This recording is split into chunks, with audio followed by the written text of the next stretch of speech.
Start کرتے ہیں تھوڑا سا جرنی کو آپ کے وہ کر کے. آپ ریڈیو پہ اسٹارٹ کیا تھا آپ نے, اور ریڈیو پہ آپ ڈرامے ایکٹنگ کر رہی تھی.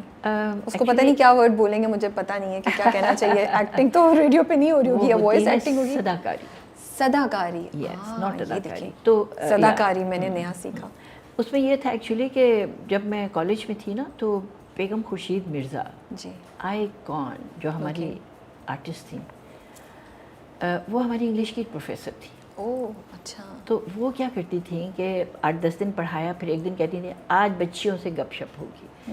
اینڈ دین اتنا ہمیں انسپائر انہوں نے کیا, اور پھر ہمیں وہ کہا کرتی تھیں کہ کوئی ضروری نہیں ہے صرف کتابیں اور یہ وہ, تم زندگی میں اور بھی کچھ کرو, اور بھی کچھ سیکھو.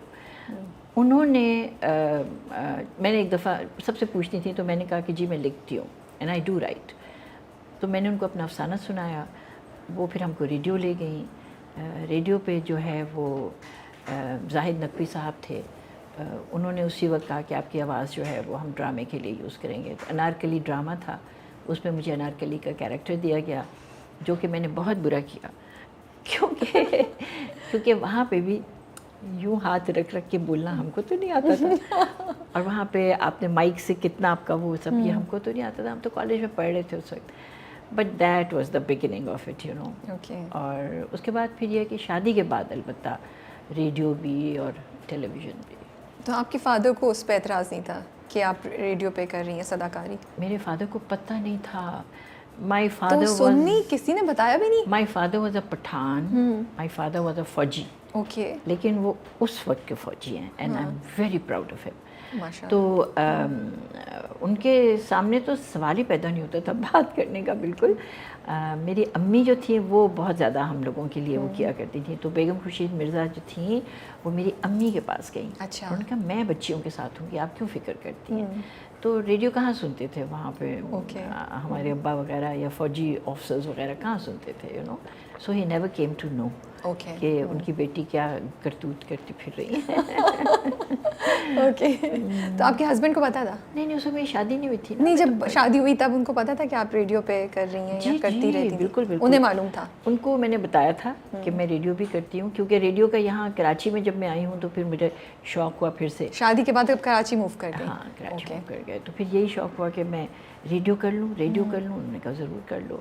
تو وہ پھر میں ورلڈ سروس کے پروگرامز کراچی ریڈیو پاکستان کراچی سے کیا کرتی تھی. پھر اس کے بعد پھر ایک لمبا بریک آ گیا, بچے ہیں, چھوٹے ہیں, یہ ہے وہ ہے. پھر مجھے دوبارہ جب شوق ہوا تو میں نے پتہ کیا تو معلوم ہوا کہ جی اب تو ایف ایم کا زمانہ آ گیا ہے. Okay. So I join FM 107. اور یہ کس سال کی بات ہے؟ ارلی 2000. اوکے. ہاں, اور اس میں تھا اپنا کراچی 107, اگر کبھی آپ لوگوں نے سنا ہو. اوکے. اس میں میرا پروگرام تھا جس کا نام تھا گھر ہے اپنوں سے. اچھا. اور اس کی ہماری فالوئنگ ایک مہینے میں 5 لاکھ تھی. ماشاء اللہ. اور آپ کا ایک بڑا اچھا سا میگزین ہے جس کا مجھے ابھی نام یاد نہیں آ رہا, تو انہوں نے دوسرے چینلز کا لکھا تھا کہ فلاں channel is out and this is in because of this program. تو وہ ہمارا 2 گھنٹے کا ٹاک شو ہوتا تھا 5 days a week, and it was a great success. بہت میں نے انجوائے کیا وہ بھی. دین آئی وینٹ ٹو لاہور میں 107.4 پہ کرتی رہی. تو اچھا, مطلب ریڈیو کا آپ کا پورا کریئر ہے, مجھے تو معلوم نہیں تھا. میں سمجھی کہ آپ صرف وہ جو شروع میں آپ نے صداکاری کی بات کی ہے وہ ہے, اس کے بعد آپ نے ٹی وی پہ کراچی والے پہ وہ ڈرامہ اسٹارٹ کر دیا تھا. مجھے نہیں پتا کہ آپ نے ابھی بھی کتنے مطلب کنٹینیوسلی. ابھی ریسنٹلی لاسٹ ایئر تک میں 89.4 کے ساتھ تھی. اچھا, آئی ایم سوری, مجھے نہیں معلوم تھا, مجھے انفارمیشن کہیں ملی بھی نہیں, چلے آج پتہ چل رہا ہے. تو یہ جب 2000 میں جوائن کیا آپ نے واپس, تب آپ وہ کہتی تھیں آداب, السلام علیکم, آئی لو, آپ پلیز کیجیے. نہیں رکیں, ابھی میں رکتی ہوں, اب آپ کیجیے گا, بیکاز وہ آپ نے کہا, مجھے وہ اتنا کوئی خوبصورت جملہ آپ کا لگا جو آپ کہہ رہی تھیں. اب آپ بتائیے کہ آپ کیا کہتی تھیں. جب پروگرام شروع ہوتا تھا تو میں کہا کرتی تھی السلام علیکم, ہیلو اینڈ آداب. یس, بہت ہی مطلب تینوں آپ نے ان کو چیزوں کو جمع جو کر لیا. جو جس طرح سے بھی اپنی گڈ مارننگ کرتا ہے اس کو پتہ ہونا چاہیے. بالکل. تو ڈرامے کیسے اسٹارٹ کیے؟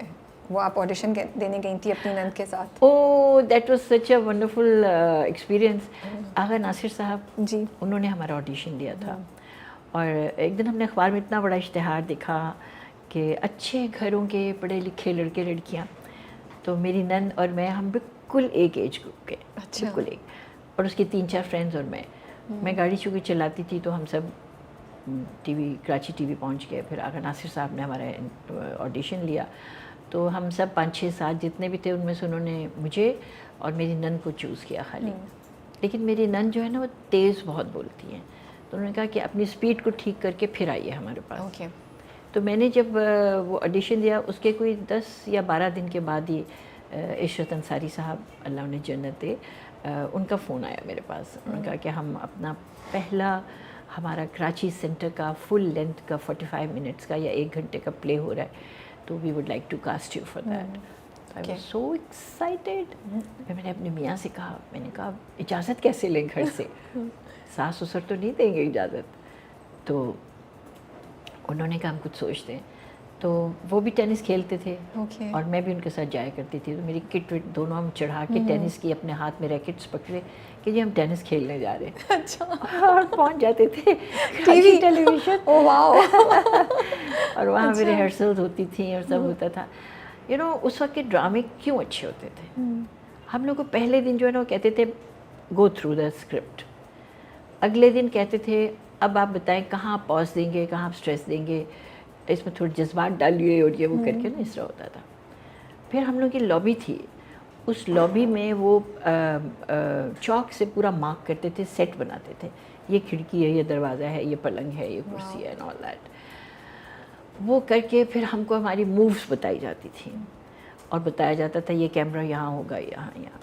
اور یہ کیوں کیا جاتا تھا, کیونکہ اس وقت تک جب میں نے وہ فرسٹ پلے کیا ہے ایڈیٹنگ نہیں ہوتی تھی. ایڈیٹنگ نہیں ہوتی تھی؟ نو. تو آپ کو پتہ بھی نہیں تھا, اے سے لے کے زی تک ہر چیز یاد رکھنی ہے, your dialogues, your moves, facing the camera and every thing. مطلب آپ کچھ کاٹ نہیں سکتے تھے, جو ریکارڈ ہو گیا وہ ریکارڈ ہو گیا. اور اگر آپ نے کہیں SRTUV پہ کہیں جا کے غلطی کر دی اے سے شروع کر کے, تو it will start again. Oh my goodness. تو ہر ایک کے کان پہلے سے کھینچے جاتے تھے کہ خبردار بھولنا نہیں, خبردار. پھر تو بہت اسٹریس بھی ہوتا ہوگا کیونکہ کسی ایک کی وجہ سے تو پھر سب کو وہ کرنا. اور وہ جو پہلا پلے تھا مجھے تو ذرا بھی آئیڈیا نہیں تھا فیسنگ دا کیمرا یا لائٹنگ. جیسے اب ہوتا ہے نا, اب ہم لوگ شوٹ کر رہے ہوتے ہیں تو کوئی آرٹسٹ اگر بیچ میں آیا ہے اور آ کے کھڑا ہوا بول رہا ہے وٹ ایور, تو ہم اپنی لائٹ خود لے لیتے ہیں, یو نو, ایک قدم ادھر ہو گیا, یہ ہو گیا. ناؤ وی نو. اس وقت تک تو نہیں پتہ تھا, ہمیں یہ بھی نہیں پتہ تھا کہ کیا اور کیسے, اور فٹ موومنٹ اور ٹائمنگ کیا ہے, یہ وہ. آئی ہیڈ نو آئیڈیا, اور آج بھی نہیں ہے ویسے. یہ آپ کہہ رہی ہیں, مجھے نہیں لگتا ایسا. نہیں, میں جب سیٹ پہ جاتی ہوں ایکسکیوز می, تو میں جا کے اناؤنس کرتی ہوں کہ موسٹ نان ٹیک آپا از ہیئر. سیریسلی. میں really at times you know یہ ہوتا ہے بالکل کنفیوژن مجھے کہ میرا پوائنٹ آف ویو کیا ہوگا, you know, if O T ہو رہا ہے یا کیا ہو رہا ہے. ٹھیک ہے. اچھا, تو وہاں سے آپ کا کیریئر اسٹارٹ ہو گیا ٹی وی کا. جب وہ پلے آن ایئر ہوا, اوکے, اس پلے کی ایک اور مزے کی بات جی, کہ جب وہ پلے ہو رہا تھا تو اس میں آنکھوں کے ڈاکٹر ہیں, ان کے پاس ایک مریض بیٹھا ہوا بات کر رہا ہے. وہ آنکھوں کے ڈاکٹر جو ہیں وہ پھر میرا, کیونکہ میں اس میں اندھی لڑکی بنی تھی, تو وہ مریض ریکارڈنگ کے وقت کہیں غائب ہو گیا ادھر ادھر. اب عشرت انصاری آ کے میرے میاں کو کہہ رہے ہیں خدا کے لیے, خدا کے لیے, خدا کے لیے چلے جائیں, پلیز بیٹھ جائیں, کچھ بول رہے ہیں. میں نے کہا کہ I am an army officer, I can't do that. میرے میاں پاکستان نیوی میں تھے. انہوں نے کہا no we are not allowed, I can't do it, خدا کے لیے, خدا کے لیے. اتنا انہوں نے اسٹریس. میں نے کہا میں کیا بولوں گا, کیا کروں گا, آئی ڈونٹ نو. کیا آپ دیکھ تو رہے ہیں, آ تو رہے ہیں یہاں پہ, آپ کو پتہ تو ہے. وہ گئے جا کے, جی ڈاکٹر صاحب وہ اچھا تھا, یہ وہ سارا. جب وہ آن ایئر ہوا تو نیکسٹ ڈے اتنی فون کالز آئی نا, اور سب میرے میاں کو کہہ رہے ہیں واہ یار کیا ایکٹنگ کی. تو مطلب وہ ان کا بھی ڈیبیو تھا, وہ ان کا بھی پہلا ڈرامہ تھا. That's so cute. لیکن جب میرے ابو نے دیکھا وہ پلے, تو فادر نے ایک بہت لمبا خط میرے میاں کو لکھا, اور بہت غصے والا, اور ہم شریف لوگ ہیں and all that, you know, I was really annoyed. تو بٹ میرے میاں نے اس کو بہت اچھے سے ہینڈل کیا, اینڈ ہی سیڈ میں آپ کی بہت رسپیکٹ کرتا ہوں daddy, yes, but please now she is my wife. اس کے بعد پھر ان بیچاروں نے کبھی کچھ نہیں کہا لیکن پھر